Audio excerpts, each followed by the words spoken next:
The real story of Here Comes the Bride is not too bad. This is an animated film from 1992. It's directed by José Xavier, written by Alan Templeton and Mary Crawford, with a cast including Carol Kane, John Tarzwell, Arthur Holden, and various others. I can't actually find this on IMDb at the time of recording, so I don't know much more than that. I discovered this on Letterboxd when I was looking at Carol Kane's films, and there's not even a poster for it. There's nothing there at all.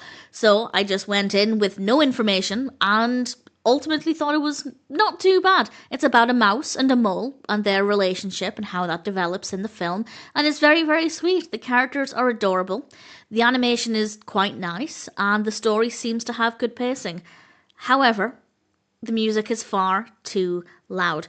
Now, I will say take that information with a pinch of salt. I watched this on the Wild Brain YouTube channel, and obviously that's a very trustworthy source. I don't have any reason to believe that the audio would have been messed with, but it is worth bearing in mind that maybe when it was first released, the audio was better, but certainly via Wild Brain on YouTube, it is so loud that it is so difficult to hear what's happening. I could just about hear it, I could still follow the story, but it was a really uncomfortable experience, and I could barely hear some of the dialogue, to the point where I'd say it is almost unwatchable. Had I not put in headphones, I wouldn't have been able to hear the dialogue, but because I was able to concentrate the sound into my ears and block out external sound, I could just about make it out. So that's a bit annoying.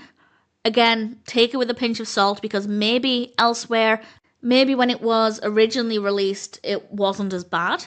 But obviously, I can only go by what's available now, and it's not great. So the story does work well enough. The characters are very sweet. The voice acting, from what I can hear, was very good.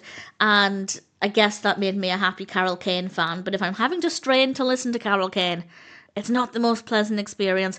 I guess maybe it could be good as background company. The visuals are very, very nice. The characters do look very sweet.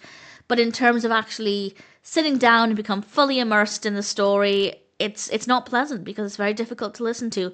If you can find a better version, fantastic, but if not, then I'd say proceed with caution. If there's a specific reason why you want to watch it, I'd say check it out, but if you're just looking for an enjoyable animation, then unless you can find a version with better audio, I don't really recommend it.